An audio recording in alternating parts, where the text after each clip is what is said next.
بسم الله الرحمن الرحيم نحمده ونصلي ونسلم على رسوله الكريم المبحث الثاني الفعل۔ پیچھے کہا تھا کہ اقسام ثلاثہ کا بیان 3 مباحث میں آئے گا، تو پہلی بحث اسم کے بیان میں پوری ہو گئی۔ اب یہاں سے دوسری بحث فعل کی تعریف اور اس کی علامتوں کے بیان میں ہے، اس کو شروع کر رہے ہیں۔ الفعل هو کلمۃ تدل بنفسها على حدث مقترن وضعا باحد الازمنة الثلاثة الماضی والحال والمستقبل۔ کہتے ہیں فعل ایسا کلمہ ہے جو بذات خود کسی کام پر دلالت کرے اور وہ کام وضعاً تینوں زمانوں میں سے کسی ایک سے مقترن ہو۔ یہاں علی معنی نہ کہا بلکہ علی حدث کہا، کیونکہ حدث کا معنی ہوتا ہے کام۔ تو ظاہر سی بات ہے کہ فعل کی جو دلالت معنی پر ہوتی ہے تو وہ معنی کوئی نہ کوئی کام ہوا کرتا ہے۔ جیسے الضرب مانے مارنا، السمع مانے سننا، النصر مانے مدد کرنا، الاکل مانے کھانا، تو یہ سب کام ہیں۔ تو جب ہم ان سے فعل لاتے ہیں، فعل بولتے ہیں، تو اس وقت ہمیں اس فعل سے 2 باتیں سمجھ میں آتی ہیں۔ وہ فعل 2 باتوں پر دلالت کرتا ہے، ایک تو کام پر، مثلا ہم نے کہا اکلا، اس نے کھایا، یا یأکلو کہا کھاتا ہے یا کھائے گا۔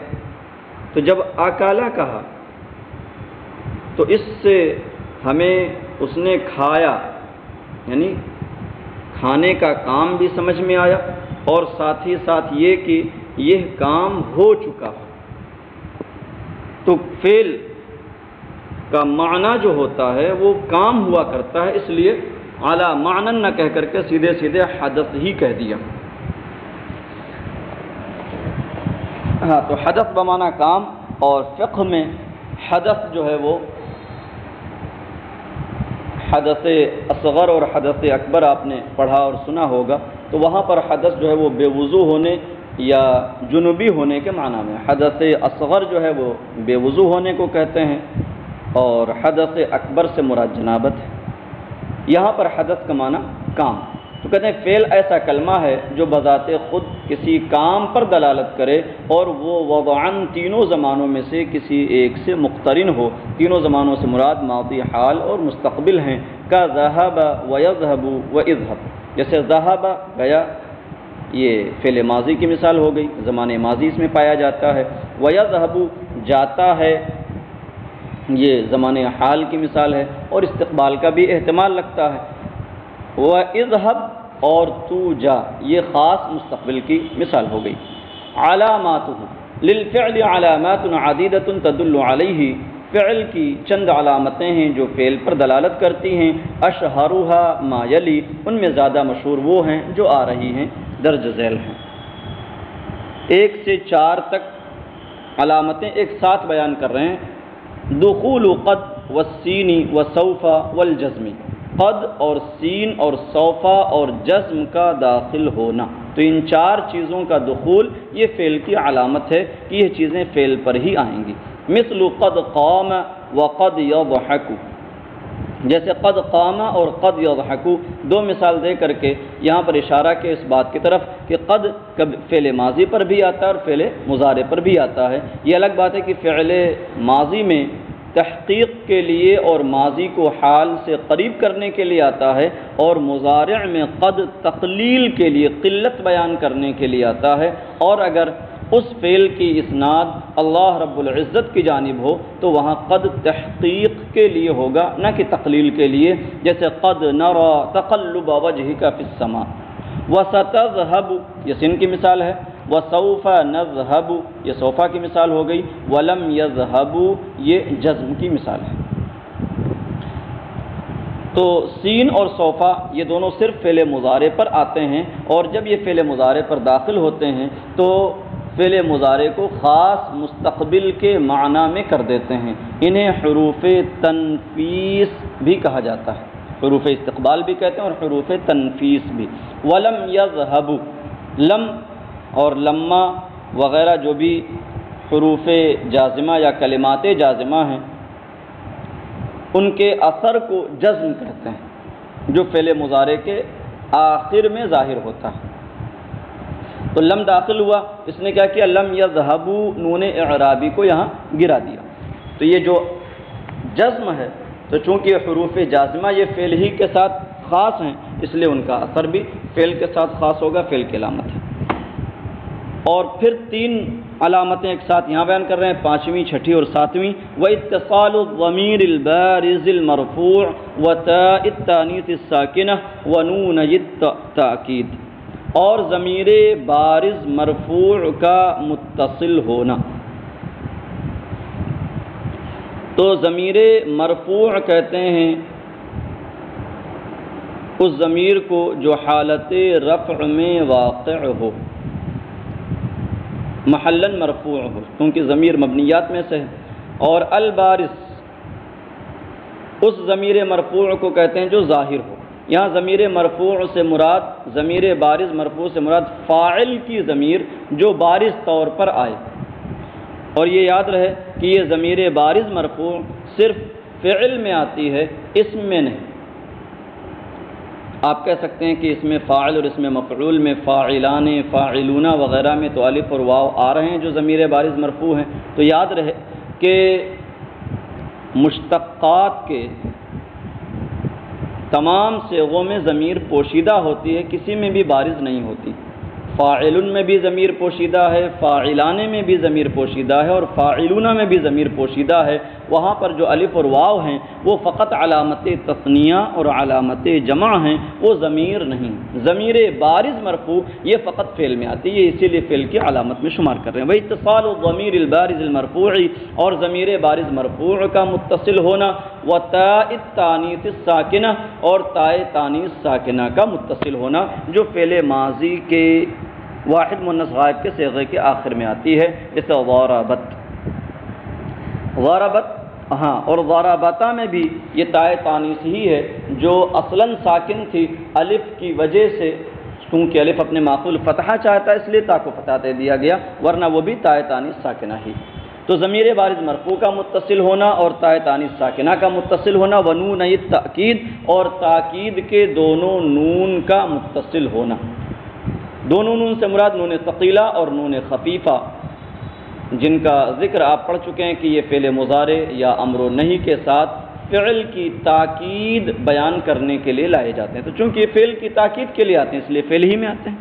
ونون التاکید، اور تاکید کے دونوں نون کا متصل ہونا۔ نحو شربت یا شربتی یا شربت، تینوں پڑھا جا سکتا ہے کیونکہ تینوں صورتوں میں یہ ضمیر بارز مرفوع کی مثال ہو جائے گی۔ وشربت یہ تائے تانیث ساکنہ کی مثال ہے۔ ولا یکتبن یہ نون تاکید ثقیلہ کی مثال ہے جو فعل مضارع میں لایا گیا، لیکتبن۔ ولا یکتبن یہ نون خفیفہ کی مثال ہے، اور لیکتبن یہ نون خفیفہ کی مثال ہے جو لام امر کے ساتھ آیا ہے، صیغہ امر میں آیا ہے۔ الثامن، اب 8ویں علامت یہاں بیان کریں، والتصریف الی الماضی والمضارع، ماضی اور مضارع کی طرف گردان کا ہونا، یعنی متعدد صیغے آئیں اور وہ صیغے زمان ماضی یا مضارع کے لیے، فعل ماضی یا مضارع کے لیے ہوں، تو یہ تصریف الی الماضی والمضارع بھی فعل کی علامت ہے۔ یہ بات اسم میں یا حرف میں نہیں پائی جاتی۔ اولاً حرف میں تو تصریف ہی نہیں ہے، اور اسم میں جو تصریف پائی بھی جاتی ہے وہ فقط تثنیہ اور جمع کی جانب یا تصغیر اور اس میں منصوب وغیرہ اس سے آتے ہیں، باقی اور ماضی یا مضارع کی گردان ان سے نہیں آتی۔ تو 8ویں علامت ہے ماضی اور مضارع کی گردان ہونا، اور 9ویں علامت ہے وَقَوْنُهُ أَمْرًا أَوْ نَهْيًا، اس کا امر یا نہیں ہونا۔ تو امر اور نہیں ہونا بھی یہ فعل کی علامت ہے، یہ بات بھی فعل ہی میں پائی جاتی ہے۔ المبحث الثالث الحرف، تیسری بحث ہے حرف کے بیان میں۔ الحرف ہوا کلمۃ تدل علی معنی فی غیرها دلالۃ خالیۃ من الزمن، حرف ایسا کلمہ ہے جو معنی غیر مستقل پر دلالت کرتا ہے، ایسے معنی پر دلالت کرتا ہے جو دوسرے میں پایا جاتا ہے۔ یعنی دوسرے سے مل کر ہی چونکہ وہ اپنے معنی کو بتاتا ہے، اس لیے اس کے معنی کو معنی فی غیرہا کہتے ہیں، معنی غیر مستقل۔ تو حرف ایسا کلمہ ہے جو معنی غیر مستقل پر دلالت کرتا ہے، اور ایسی دلالت جو زمانے سے خالی ہوتی ہے۔ حرف کی علامت کیا کہتے ہیں؟ الحرف لا يقبل شيئا من علامات الاسم والفعل، حرف اسم اور فعل کی علامتوں میں سے کوئی علامت قبول نہیں کرتا، اس کے اندر اسم اور فعل کی علامتوں میں سے کوئی علامت نہیں پائی جاتی۔ ولا يدل على معنى في نفسه، اور اس کی سب سے بڑی علامت یہ ہے کہ وہ معنی فی نفسه پر دلالت نہیں کرتا۔ وانما تكون دلالته على معنى في غيره بعد ان يكون في جملة، اور اس کی دلالت معنی غیر مستقل پر ہوتی ہے بعد اس کے کہ وہ کسی جملہ میں آئے، یعنی اگر وہ تنہا ہو تو اس کا کوئی معنی نہ ہوگا، جب وہ جملہ میں آئے، کسی کے ساتھ ہو کر کے آئے، تو اب وہ معنی پر دلالت کرے گا اور وہ معنی غیر مستقل ہوگا۔ وَإِنَّمَا تَكُونُ دَلَالَتُهُ عَلَى مَعْنًى فِي غَيْرِهِ، اور اس کی دلالت معنی غیر مستقل پر ہوتی ہے بعد اس کے کہ وہ کسی جملہ میں ہو۔ اس کی وضاحت کر رہے ہیں، فالحرف من والحرف الى مثلا ليس لهما اي معنى ما داما منفردين، بس مثلا حرف من اور حرف الى ان دونوں کا کوئی معنی نہیں ہے جب تک یہ تنہا ہوں، جملے میں نہ آئیں، اکیلے آئیں۔ فان كانا في جملة، پس اگر یہ دونوں کسی جملہ میں ہوں، نحو قرأت الكتاب من اوله الى الصفحة العاشرة، جیسے ہم یہ جملہ بولیں قرأت الکتاب من اوله الى الصفحة العاشرة، جس کا ترجمہ ہوا کہ میں نے کتاب کو شروع سے 10ویں صفحے تک پڑھا، 10 صفحے تک پڑھا۔ دلت فإن كان، یہ شرط ہے اور اس کی جزا ہے، دلت من حينئذ على ابتداء فعل القراءة وإلى على انتهائه، بس اگر یہ دونوں جملہ میں ہوں جیسے قرأت الکتاب من اوله الى الصفحة العاشرة، تو اس وقت من فعل قراءت پڑھنے کے کام کی ابتدا پر اور الا اس کی انتہا پر دلالت کرے گا۔ بات ہو گئی۔ اب آگے کہتے ہیں والحرف لا يصح ان يكون مسندا الیہ ولا مسندا به، حرف کی ایک بڑی خاصیت یہ ہے کہ حرف نہ مسند الیہ بن سکتا ہے نہ مسند بن سکتا ہے۔ والحرف لا يصح ان يكون مسندا الیہ ولا مسندا به، اور حرف نہ مسند الیہ ہو سکتا ہے اور نہ مسند به۔ سوال یہ ہے کہ جب حرف نہ مسند الیہ ہو سکتا ہے نہ مسند ہو سکتا ہے تو پھر یہ کلام عرب میں لایا کیوں گیا؟ کیونکہ کلام کے دو اہم رکن اور اہم جز یہی دونوں ہیں، مسند الیہ اور مسند، اور حرف جب نہ مسند الیہ ہوتا ہے نہ مسند ہوتا ہے تو پھر اسے وضع ہی کیوں کیا گیا، اسے بنایا ہی کیوں گیا؟ تو کہتے ہیں وَلَكِنَّ لَهُ فَوَائِدَ كَثِيرَةً تَعْرِفُهَا فِي مَبَاحِثِ الْحُرُوفِ إِن شَاءَ اللَّهُ تَعَالَى، کہتے ہیں اگرچہ یہ مسند الیہ اور مسند نہیں بنتا مگر ایسا نہیں کہ وہ فائدے سے خالی ہے، وَلَكِنَّ لَهُ فَوَائِدَ كَثِيرَةً، لیکن اس کے بہت زیادہ فائدے ہیں، تَعْرِفُهَا فِي مَبَاحِثِ الْحُرُوفِ، جنہیں تم انشاءاللہ حروف کی بحث میں پڑھو گے۔ وَأَهَمُّهَا أَنَّهُ يَرْبِطُ بَيْنَ الْإِسْمَيْنِ، ان فائدوں میں ایک اہم فائدہ یہ ہے کہ یہ دو اسموں کے درمیان ربط پیدا کر دیتا ہے۔ نحو الاسد فی الغابہ، تو دو اسم ہیں الاسد اور الغابہ، اسد مانے شیر اور الغابہ مانے جنگل، اگر فی نہ لایا جائے تو الاسد اور الغابہ میں کوئی ربط نہیں پیدا ہو پائے گا اور یہاں پر جملہ صحیح نہ بن سکے گا۔ فی نے آ کر کے الاسد اور الغابہ کو جوڑ کر کے ایک پورا جملہ بنا دیا، الاسد فی الغابہ، شیر جنگل میں ہے۔ تو فی نے استقرار اور ظرفیت کو بتایا کہ اسد جنگل میں غابہ میں رہتا ہے، او بین الفعلین، یا دو فعلوں کے درمیان یہ ربط پیدا کر دیتا ہے۔ نحو ارید ان ازور المدینۃ المنورہ، جیسے ارید ان ازور المدینۃ المنورہ، میں مدینہ منورہ کی زیارت کرنا چاہتا ہوں۔ دکھا دے یا الہی وہ مدینہ کیسی بستی ہے جہاں پر رات دن مولا تیری رحمت برستی ہے۔ تو یہاں مثال میں دیکھیں ارید ان ازورا، تو ایک فعل ہے ارید اور دوسرا فعل ہے ازورا جس کا معنی زیارت کرنا۔ تو یہاں پر اگر ان نہ آتا تو یہ دونوں ایک دوسرے سے مربوط نہیں ہو سکتے تھے، ان نے آ کر کے دونوں کو مربوط کر دیا، تو حرف نے یہاں پر دو فعلوں کے درمیان ربط کا کام کیا۔ او بین اسم و فعل، یا ایک اسم اور ایک فعل کے درمیان ربط کا کام کرتا ہے، جیسے کتبت بالقلم، میں نے قلم سے لکھا، با نے قلم اسم کو کتبت فعل سے مربوط کر دیا۔ او بین الجملتین، یا دو جملوں کے درمیان ربط پیدا کر دیتا ہے۔ نحو لئن شکرتم لازیدنکم، رب فرماتا ہے لام یہاں پر قسم کے لیے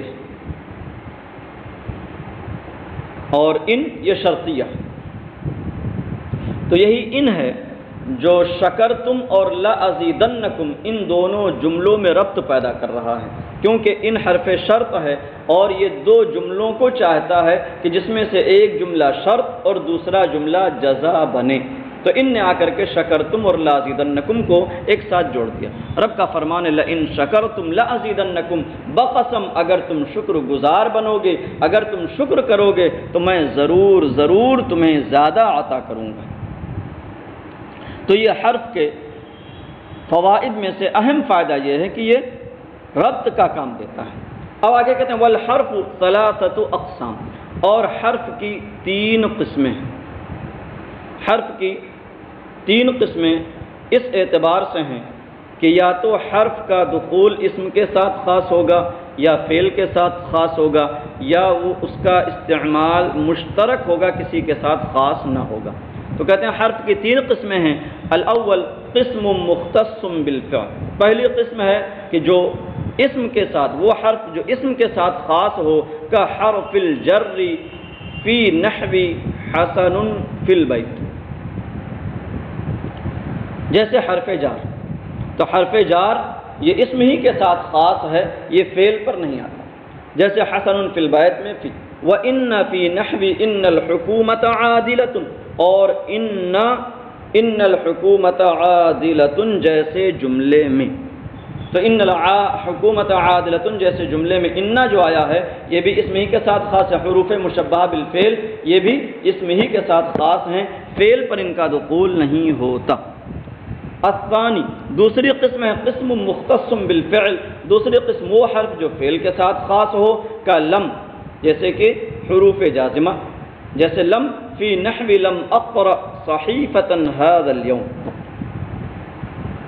جیسے لم اقرأ صحیفۃ ھذا اليوم جیسے جملے میں لم، تو یہ لم فعل کے ساتھ خاص ہے، یہ اسم میں نہیں آتا۔